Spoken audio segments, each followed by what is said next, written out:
Nangyari ito kamakailan lang, partikular nung una ng Abril na yung taon, 2026. Si Ryan ay nag-aayos ng mga gamit sa kanyang lumang shed, naghahanda para sa isang garage sale. Plano niyang alisin ang mga lumang gamit na iniwan ng mga dating may-ari, sina Gino at Ginang Ronald. Ngunit bigla siyang nakarinig ng kakaibang ingay mula sa attic, isang lugar na hindi pa niya napuntahan. Sige, nakabukas ng ilaw ko.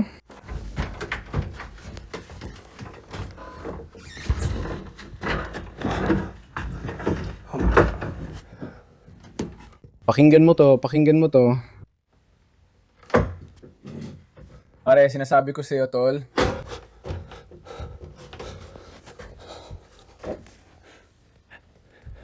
May tao ba dito sa taas?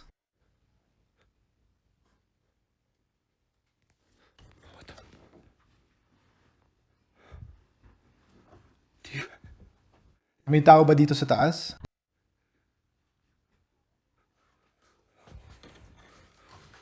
Diyos ko. May tao ba dito sa taas?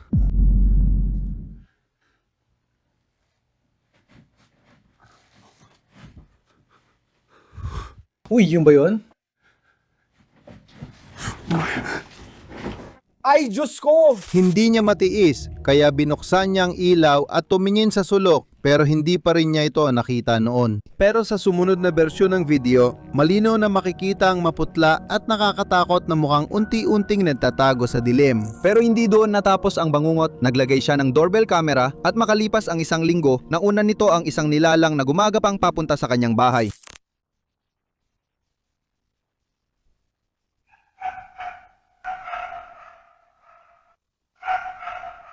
Kinabukasan, eksaktong alas 5 ng umaga, ginising siya ng malamig na boses. Pakinggan niyo ako ngayon, alas 5 na ng umaga, at may naririnig akong kung anong lumalabas sa bintana ko. Diyos ko, bukas pang ilaw ko. Merong isang bagay. May naglalakad sa paligid ng bintana ko.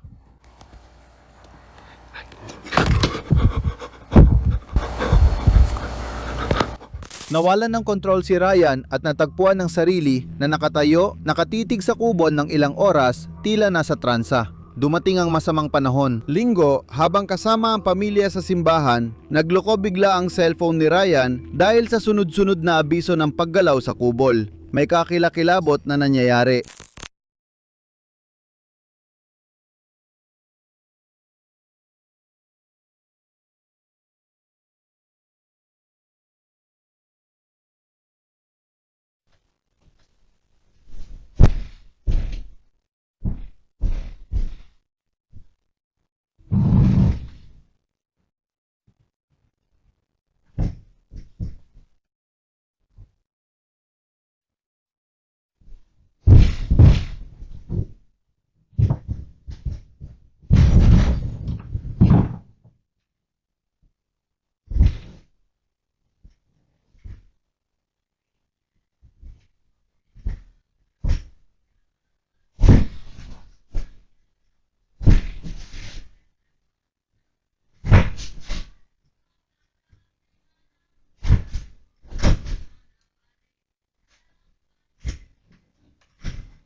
Pagdating nila sa bahay at nang magkalakas siya ng loob pumasok sa attic, wala siyang nakita roon. Sa totoo, natatakot talaga akong pumasok dito.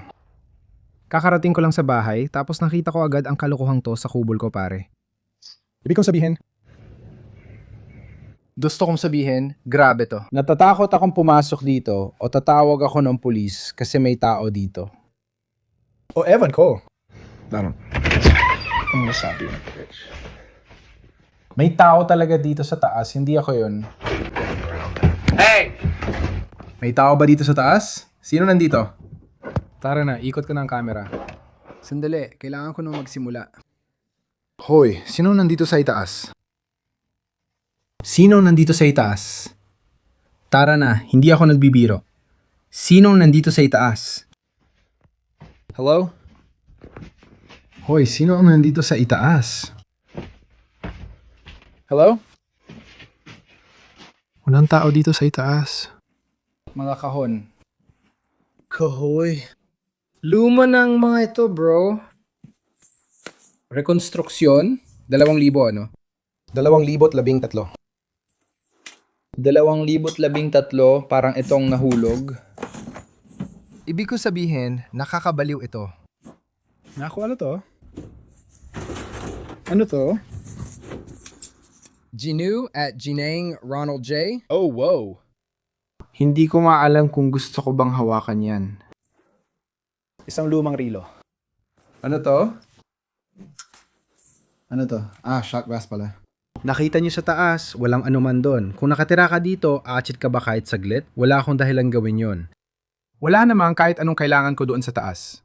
Dapat nyo malaman na nakita ko to nung tumingin ako sa taas. Mukhang pulley system ito, kaya marahil may naglagay ng gamit dito at inangat pataas, yun siguro ang laman ng bagay na tuluyang natanggal. Nakatali siya, tinan mo nakita ko. Kasi nakapulupot siya dito. Nakita niya lang ang mga nakapirming kadamitan, mga nakakalat sa sahig at mga bagay na nakapanggalan kina Ronald.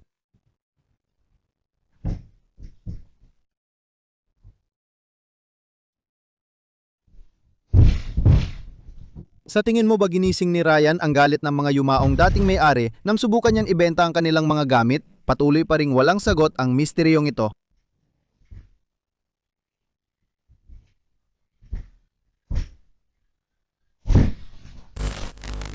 Maghanda ka sa na-record ng isang babae mula mismo sa sarili niyang kwarto.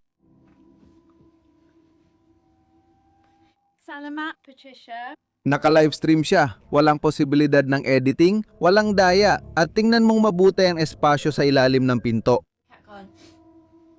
Ah, ah. Salamat, Patricia. Tingnan mo, hindi alam ng babae ang nangyayari sa likod niya, pero may payat, marurupok na daliri parang sa bata na dahan-dahang sumulpot at kumapit sa kahoy. May pusa dyan. Ang mas nakakatakot ay hindi ang nakikita, kundi ang wala. Walang anino, hindi mo nakikita ang mga paa sa ilalim ng pinto. Parang ang mga daliring iyon ay pad-aari ng isang katawang, wala naman doon. Salamat, Patricia.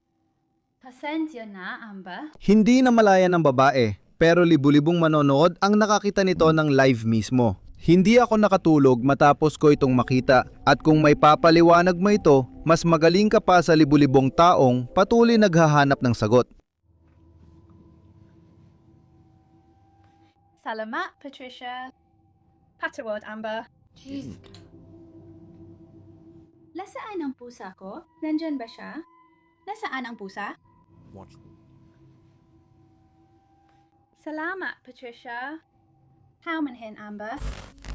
Sabi nila, ang madidilim na presensya ay sumisipsip sa negatibong enerhiya, kalungkutan at pagkabalisa natin. Isang babae na nagngangalang Brenna ang may ugali na mag-relax sa kanyang swimming pool kapag siya ay nakakaranas ng matinding stress. Kamakailan lang ay nawalan siya ng isa sa kanyang mga mahal at minamahal na aso, kaya ang kanyang emosyonal na kalagayan ay lubos na wasak. Isang hapon, habang naghahanap siya ng kapayapaan, may naitala ang security camera niya na imposibleng bagay.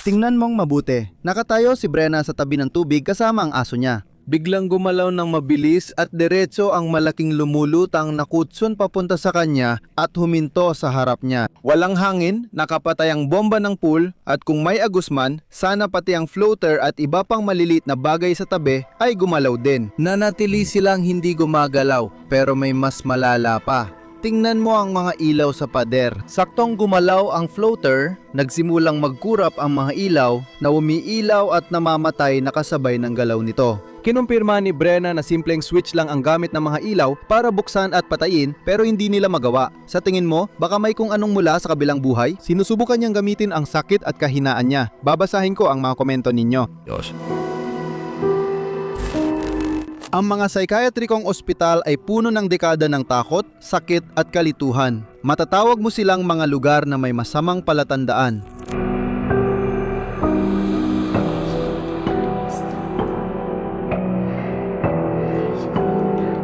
Si Angel, isang manggagawa, ay nasa panggabing shift. May door stopper sa sahig ng silid pahingahan para hindi kailanman magsara ang pinto. Habang dumadaan sa pasilyo, nadatnan ni Angel na maigpit ang pagkakasara ng pinto.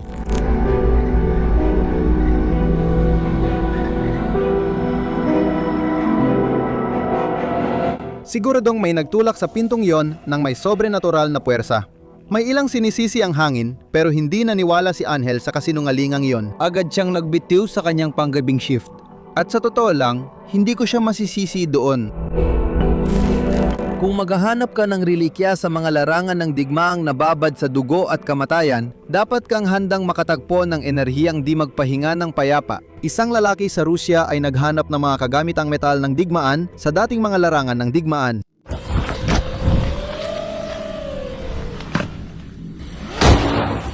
Minsan nakakakita siya ng mina o kalawangin na armas. Ngunit isang gabi, habang naghuhukay sa gubat, nawala sa isip niya ang oras. Siya ay lubos na nag-iisa, o sa akala niya, ganun nga, lakasan mo ang tunog.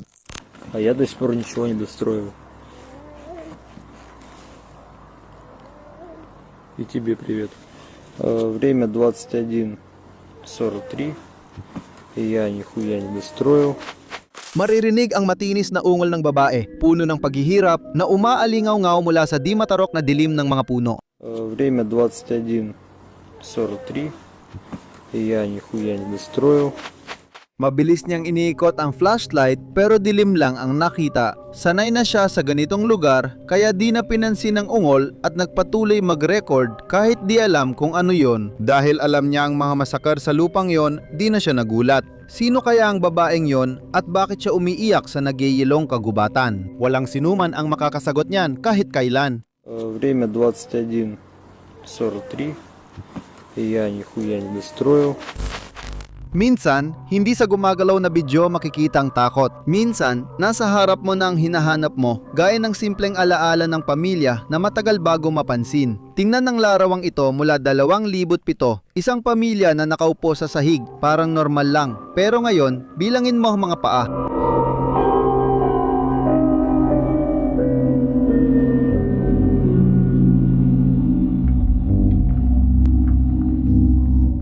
Tiyak na may sobrang paa na hindi napansin ng pamilya hanggang 20 taon matapos ko na ng larawan. In-upload nila ito sa Reddit para humingi ng kapanatagan. Paliwanag ito tungkol sa ilaw, anino o perspektiba pero hindi natutugma ang mga bilang. Kitang-kita ang mga paa at kamay ng bawat miyembro ng pamilya. Gayunpaman, may maputla at solidong paa na lumilitaw sa wala. Mula sa anggulong, walang pisikal na katawan. Sino o ano ang nakaupo kasama nila nung araw na yon?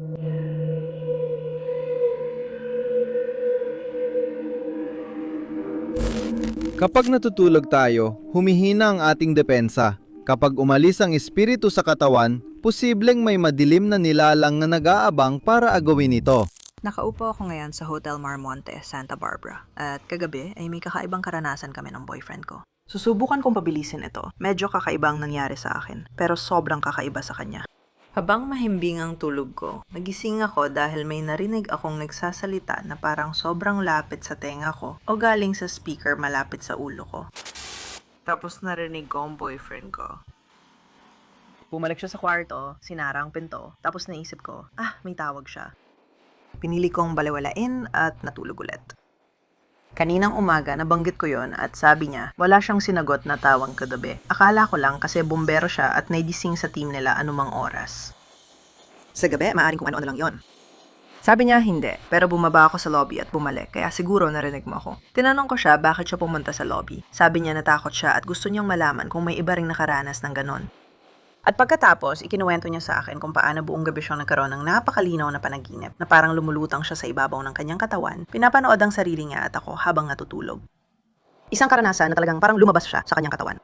Kahit saan siya pumunta sa kwarto, habang nararanasan yon, lagi siyang nahihila pabalik sa isang bahagi ng silid. Nasa paanan ng kama ang puntong yon, eksakto sa harap ko. Pinagmamasdan lang kami, hindi siya makapunta kahit saan. Kahit subukan niya, palagi siyang hinihila pabalik. At bigla siyang nagising mula sa mahimbing na pagkakatulog dahil kumikislap ang mga ilaw sa kwarto na parang nagbubukas Sara. At hindi yan parang mga knob o regulator. Mga switch talaga yon ng on at off. At nasa off position sila pero kumikislap papuntang on. At talagang natakot siya doon. Pinatay niya ang mga ilaw pero sobrang hindi siya mapakali kaya nagdesisyon siyang kumuha ng litrato.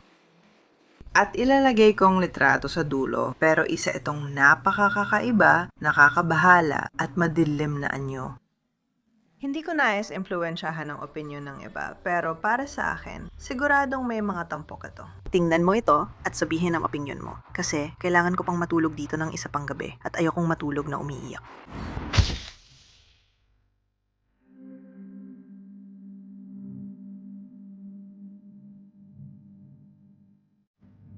Nagbakasyon sina Tay at ang kanyang nobyo ng ilang araw sa Hotel Marmonte sa Santa Barbara, California. Noong unang gabi, mahimbing ang tulog ni Tay nang bigla siyang magising sa boses na bumulong sa kanyang tainga. Akala niya masaya lang ang nobyo niya kaya hindi niya pinansin. Ngunit mali pala yon. Noong oras na yon, ang kanyang nobyo ay nakakaranas ng matinding out-of-body experience. Ikinuwento niyang hindi siya makagalaw o makabalik sa katawan dahil may isang malakas at di nakikitang puwersang mara siyang hinihila papunta sa paanan ng kama. Pagkagising niyang takot na takot, nagkurap-kurap ang ilaw sa kwarto na parang nababaliw.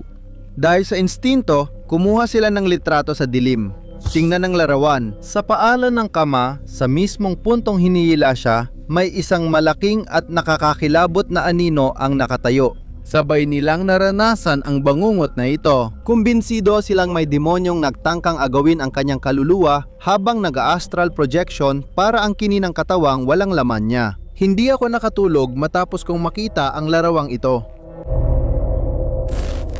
Sabi nila, may ika-6 na pandama ang mga hayop kaya nilang makita ang mga yumao na gumagala sa paligid natin. Maaring patunay nito ang bidyong ito. Nagising ang isang Reddit user sa madaling araw dahil sa kakaibang ingay. Habang sinusubukang matulog ulit, napansin niyang balisa ang aso niyang si Cheese. Matindi ang tingin niya sa isang sulok ng kwarto na parang may tao doon. Dahil dito ang amo, curious at medyo takot ay nag-record. Nakikinig ka, no?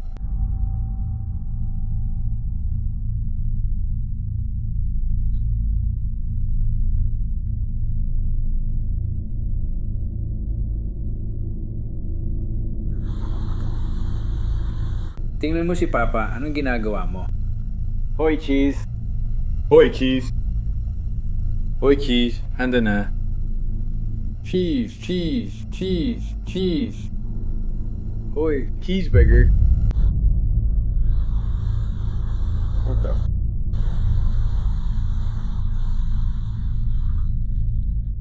Sinusubukan niyang kunin ang atensyon ng aso pero tingnan ang kurtina sa likod nito. Gumalaw ang tela sa kakaibang paraan na parang may tao o kung anuman na nakatago sa likod nito. Nang mapansin ito, itinapon ng may-ari ang telepono sa sobrang takot at dali-daling tumakbo para tingnan. Pero syempre, walang tao roon. Ano sa tingin mo ang nilalang na kasama nila sa kwarto nung gabing iyon? Minsan, may mga nare-record ang pulis na hindi inaasahan. Tumugon ng pulisya sa isang tawag sa isang hotel sa Ohio para arestuhin ang actress na si Irene Bedard. Ayon sa protocol, binuksan ng mga opisyal ang body cameras, inaasahan ang karaniwang gulo pero mas nakakakilabot ang kanilang naitala. Sino ka? Ako ang tinig ni Pocahontas. Kakeo. Kung makikita mo ako dyan sa Kung ano man yan ngayon. Bakit ko gagawin yon? Dahil isa akong Amerikanang babae, diretsyo, 53 taong gulang na at sawa na ako. Yan nga, Yan ang cellphone mo. hindi ko alam kung ano yon. Tigo. Hindi ko alam kung ano yon.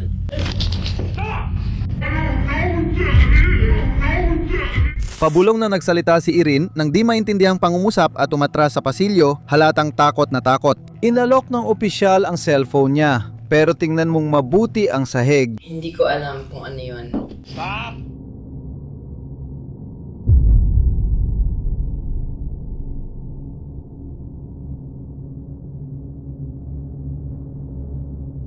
Sa kaliwa lang ng screen, sabihin mong nakita mo, may isang madilim na masa, isang makapal at nakakabahalang anino na parang lumilitaw mismo mula sa sahig. Hindi nagulat ang pulis at hindi niya ito nakita, pero sabi ng marami, hindi sa telepono nakatingin si Irene, kundi direkta sa bagay na yon. Walang nakakaalam kung ano ang madilim na nilalang na yon o kung ito ang sanhi ng krisis ni Irene. Naranasan mo na ba ang parang may nanonood sa'yo sa sarili mong salamin? 18 taon nang nakalipas, nag-upload si Guy Terry ng isa sa mga unang video niya sa YouTube. Inosente ang video ng birthday celebration kasama ang mga kapatid niya, pero naging nakakakilabot ang selebrasyon. Zum Geburtstag alles Gute, zum Geburtstag viel Glück. Alles Liebe zum Geburtstag, Mama. Tingnan mo ang salamin sa likod ni Guy at ng mga kapatid niya. Bigla na lang may kakaibang anyo na lumitaw sa refleksyon tapos nawala agad na parang kisap mata lang. Makalipas ang 1 segundo, biglang bumagsak at nabasag ang mabigat na salamin mula sa pader. Lubos na natakot si Guy nang suriin niya ang tape. Isang espiritu na hindi nakikita ng mata ang nahuli ng lente ng kamera. Halos 2 dekada na ang lumipas, ngunit nananatiling misteryo ang pangyayaring ito.